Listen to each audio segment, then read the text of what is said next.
Caribbean Newsline is brought to you by the Barbados Tourism Marketing, Inc.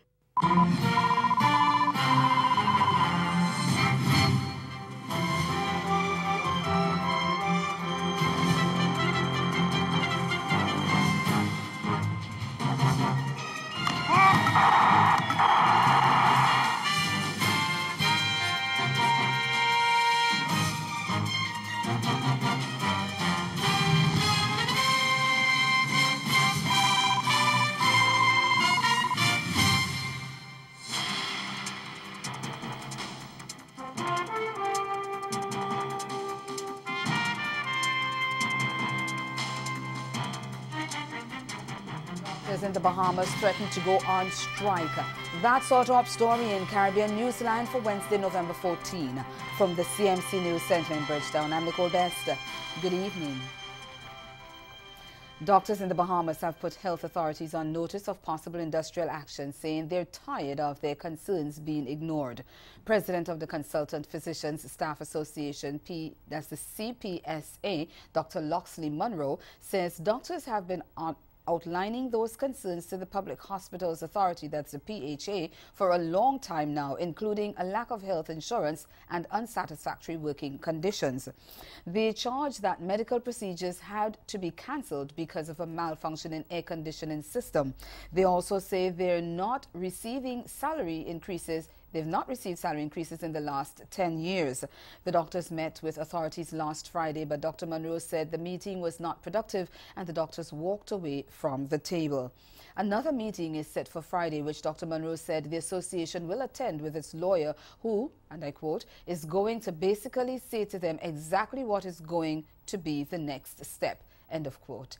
Health Minister Dr. Dwayne Sands says while it's hoped the doctors' concerns can be addressed at the meeting, he's disappointed with the way things have turned out.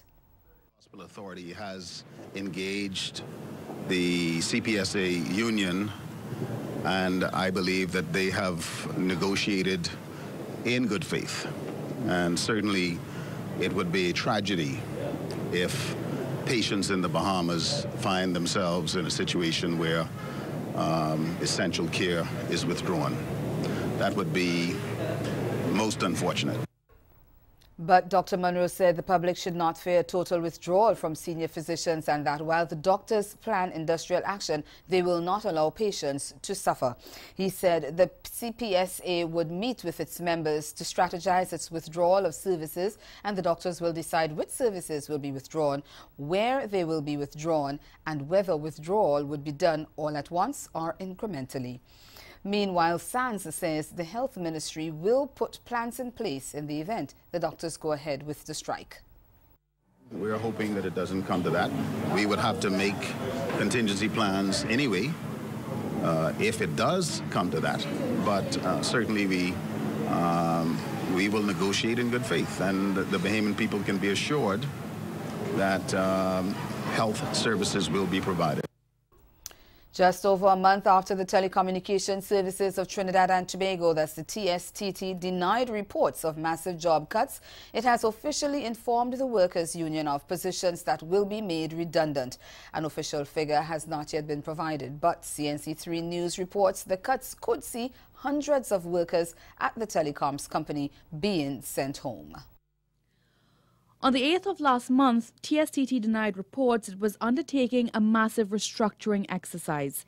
It referred to a Guardian newspaper article that some 2,000 employees would lose their jobs as fabricated sensationalism. But just over a month later, TSTT has provided the Communication Workers Union with a list of proposed positions to be made redundant by the implementation of what it calls a new structure.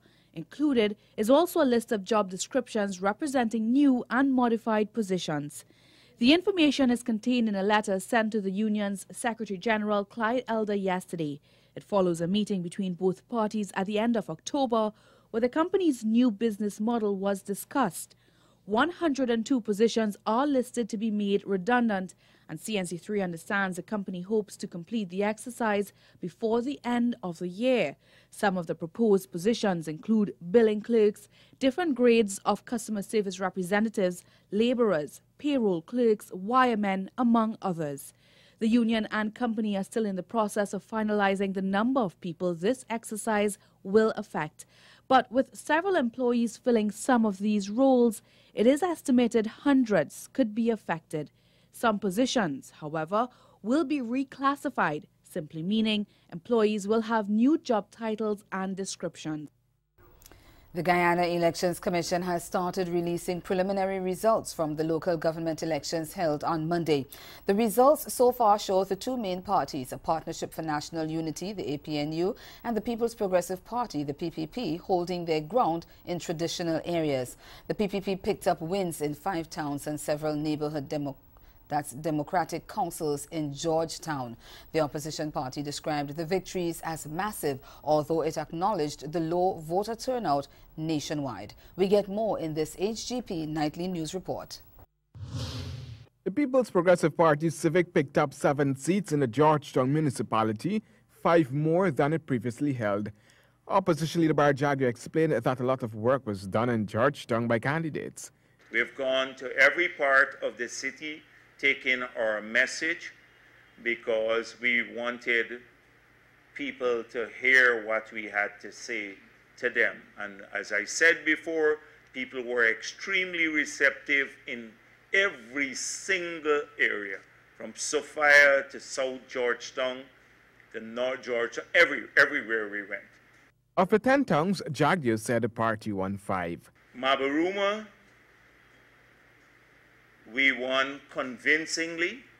Mabaruma was tied in the last local government elections, and we won Mabaruma convincingly, with us now getting 8 of the 12 seats. In Madhya, the PPP picked up 25% of the votes cast. In Bartica, the PPP also did fairly well, according to Jagdio. All of this based on preliminary figures. We didn't win, but we did extremely well too in improving our votes. So let me give you, in 2016, PPP had 699 votes in Bartica. And APNU combined, AFC, had 1,954. APNU got 1,443 now, AFC 470, and the PPP 1,144. We increased our votes by 62%, by over 400 persons. The PPP is also claiming that it picked up more votes at this year's local government elections. Jagdo explained that his party made gains in almost every area. We practically doubled the margin from 24,000 votes or so to maybe 46,000 votes. The numbers may move a little bit, but not very far from there. Practically double that margin. That's a massive, massive win for the PPP. A victory for human rights and justice in the Caribbean. That's how the Guyana-based Society Against Sexual Orientation Discrimination, SASOD, has described the ruling by the Caribbean Court of Justice to CCJ that a law that makes cross-dressing illegal is unconstitutional.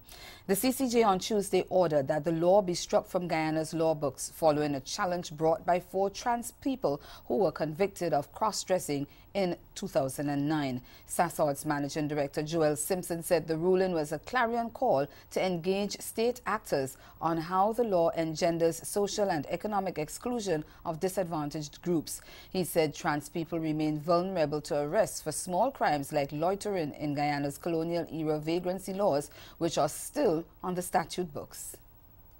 We recognize that it is essential to, and the court did recognize this, that it's essential to human progress that there's a place for contrary ideas and opinions to be peacefully contended, and this includes a person's mode of dress, including when they're expressing their gender identity and gender expression.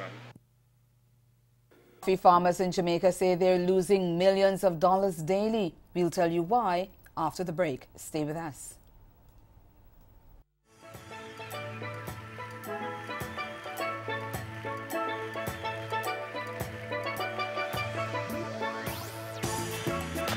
Let's take it! Oh, knocked it! Sean Bond. The West Indies, for the first time in their history, have won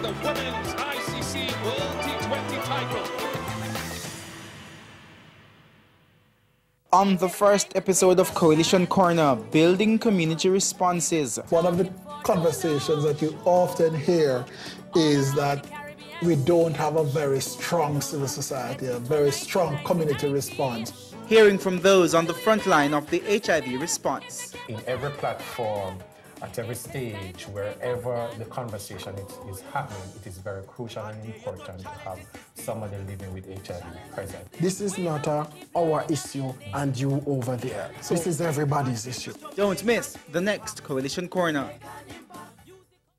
Shower in the morning, shower in the evening, or take a fresh at night. Enjoy a warm shower with Solar Dynamics, you feel alright. Comfort, safety, temperature guaranteed. Long service, fulfilling your every need.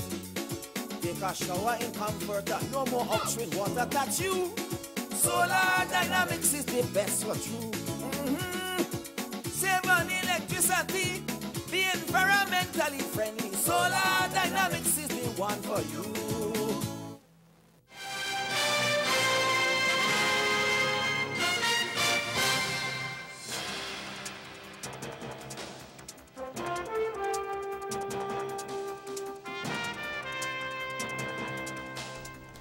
Well, many societies are encumbered with financially vulnerable individuals, people who are not able to access financial services for one reason or another.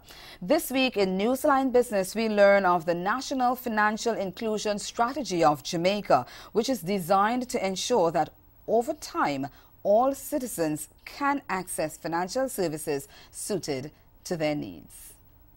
Newsline Business is brought to you by Solar Dynamics. In March 2017, the government of Jamaica launched what it called the National Financial Inclusion Strategy, which is aimed at making it easier for Jamaicans to save, to invest, to do business and obtain relevant financial products and information to empower themselves.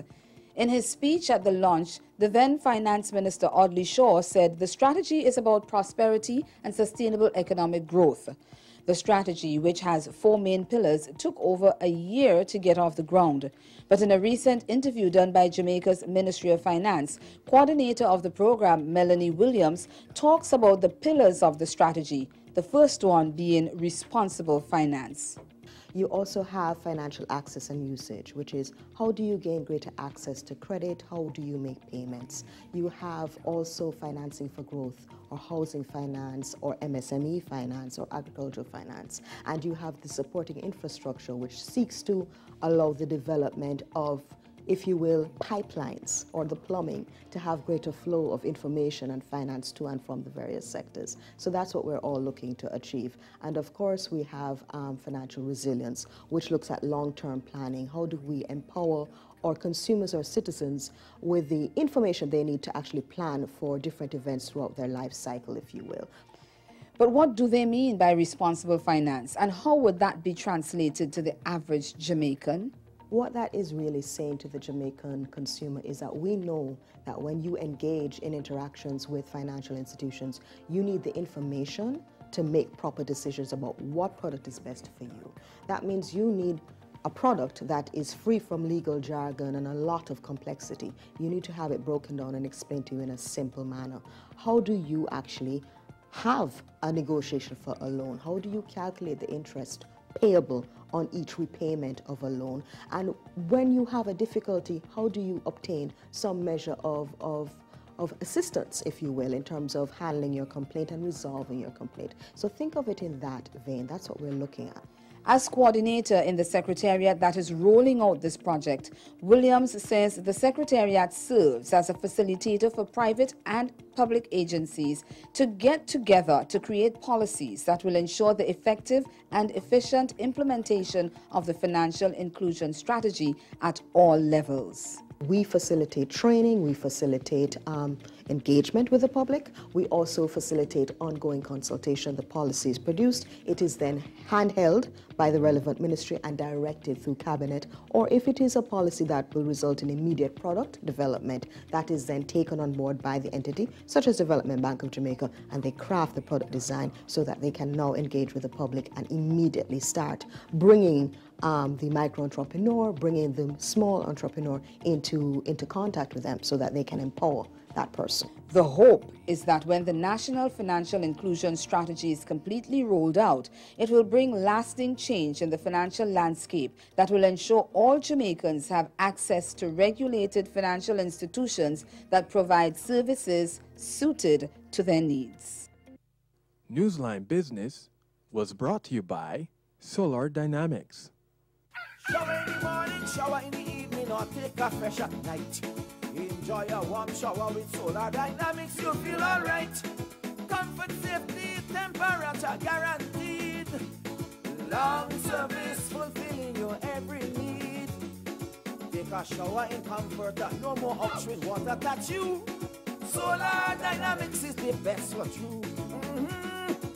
Save on electricity, be environmentally friendly. Solar Dynamics is the one for you.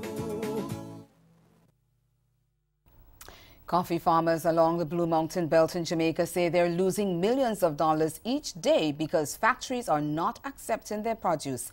They say the crop has been ready for 2 weeks, but nothing is being done to process it. We get more in this TVJ News report. We're here in Albion Mountain in St. Thomas. It is part of the coffee belt here in the parish, and I'm telling you that there will be no Merry Christmas for the farmers here. That's because of this. As you can see, coffee beans on the tree from red to black.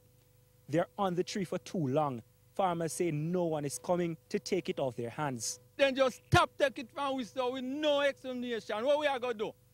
What we are going to do? That we want to find out. That's our problem. That we have a headache pan. What we are going to do with the coffee with the on the tree? At the worst Christmas this. We coffee farmer are 2 hours. All right, now we don't know what we are doing. Every night we have sleepless night. But the suffering is not confined to coffee growers in St. Thomas. Those in St. Andrew and Portland face the same problem. In total, nearly 1,000 farmers are affected. That number does not include the pickers, drivers, and other linkage jobs. One farmer, out of desperation, began drying the crop on his own. He could not bear to watch the fruits of his labor go to waste. That me if you do, you know, me still have to pay for some help if you help me take it off, see we pay if you get it pulp out and thing. I don't know when me I go get it sell, see we am done pay for it and everything, so I don't know we are suffer. $20. Me have the right now, and me have the same amount leave on the tree, see we are away from other places where me have seen way, so it just depends on the tree I dry up and I drop off. So the farmers are bound by agreements, so they can't go find their own markets. And it's something where you can pick off and carry down a town, go sell on the street side. They regulate it, so if you even do a thing, it must do the way of them want. If you do them, it can lock you up. One farmer suggested the government borrow the template of the legacy projects and seek help for the coffee industry. We want the Chinese, them to come direct to us, come buy the coffee from us. Since as the people them where to deal with it, can't deal with it. Bring in the Chinese, them make them can deal with the coffee. The farmers hope their cries do not fall on deaf ears. And ahead in Newsline Sport, West Indies captain Jason Holder ruled out of the Bangladesh test tour because of a shoulder injury. Stay with us. Sport is next. This hurricane tip comes to you compliments the Caribbean Disaster Emergency Management Agency and the Caribbean Media Corporation. Be prepared. During a storm or hurricane warning, charge cell phones.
West Indies have suffered a major setback ahead of the two-test tour of Bangladesh starting next Wednesday in Chittagong, with captain Jason Holder being ruled out with a shoulder injury. The 27-year-old has a partial thickness tear of the subscapularis tendon in his shoulder and will remain in his homeland Barbados to undergo physiotherapy and rehabilitation. Holder said he had been bothered by the injury since March and now needs to correct the problem. In his absence, Vice Captain Craig Brathwaite will lead the 15-man squad, which was announced Wednesday by Cricket West Indies. All-rounder Raymond Reefer will replace Holder in the only chance to the squad, which toured India recently and lost both tests inside 3 days. Following the first test, the Windies will travel to Mirpur for the final match of the series starting November 30. West Indies swept Bangladesh 2-0 on their tour of the Caribbean last July, with Holder adjudged man of the series.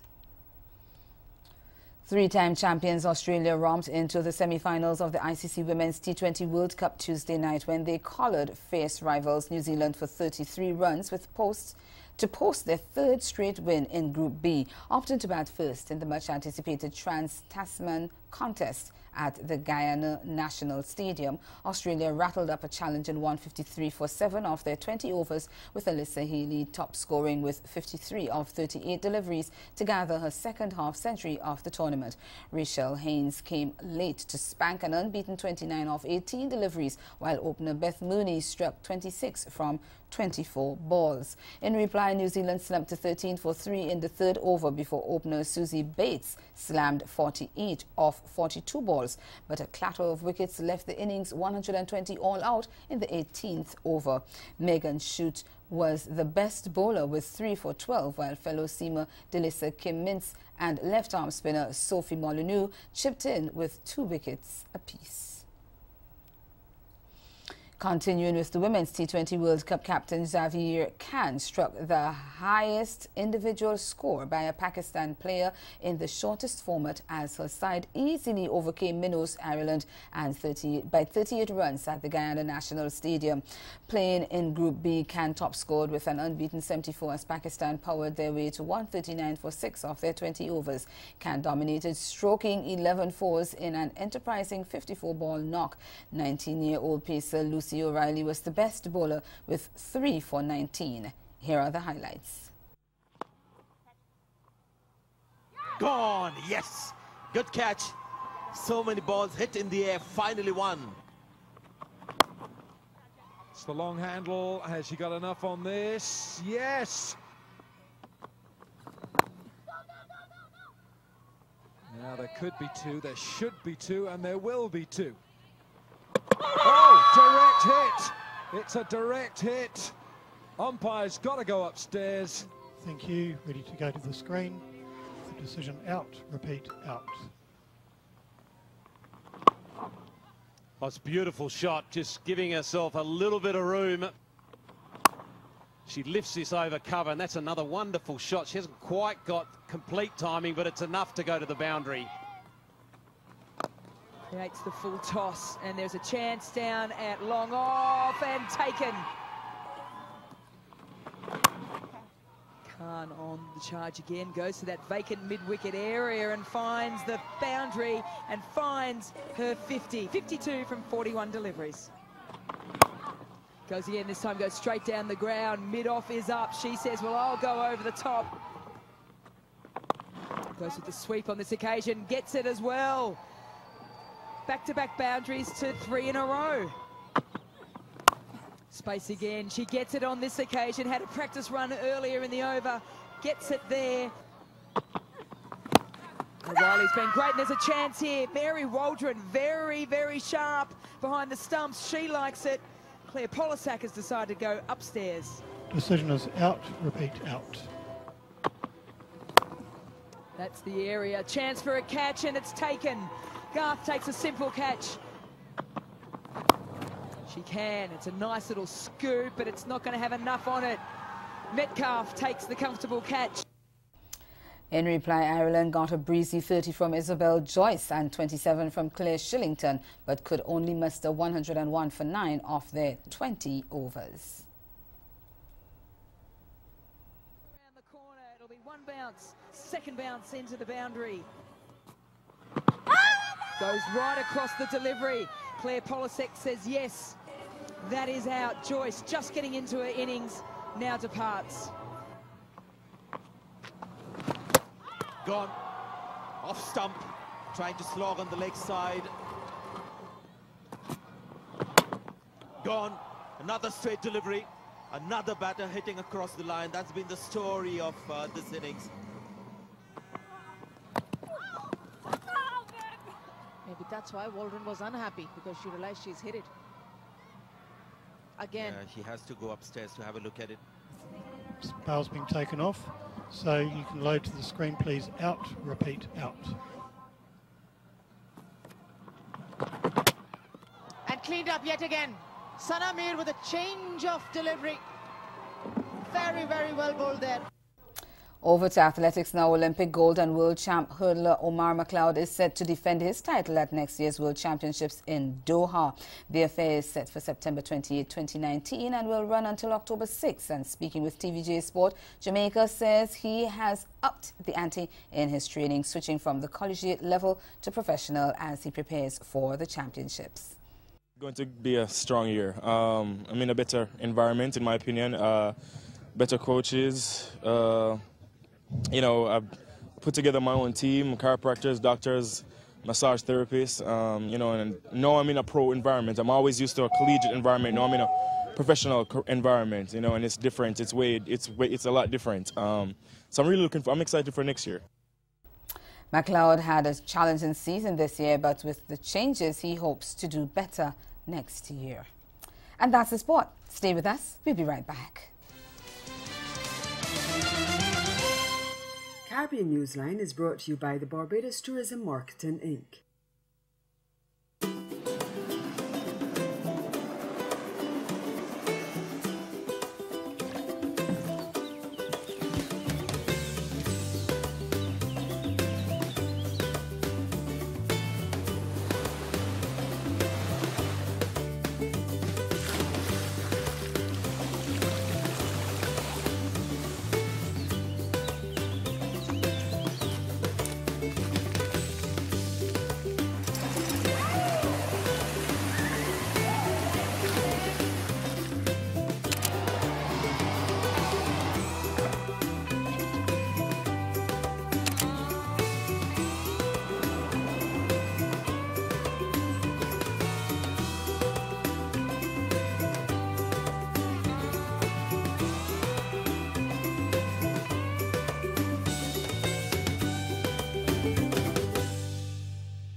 So we're talking about your... Again, the major developments of this day: doctors in the Bahamas threaten industrial action over working conditions and pay. And in sport, West Indies suffer a major setback ahead of the two-test tour of Bangladesh, with captain Jason Holder being ruled out with a shoulder injury. That's Caribbean Newsline. For news and sport around the clock, subscribe to CarnaNews.com. We'll be back here again tomorrow. But from all of us at CMC News, thank you for watching and do have yourselves a very good night.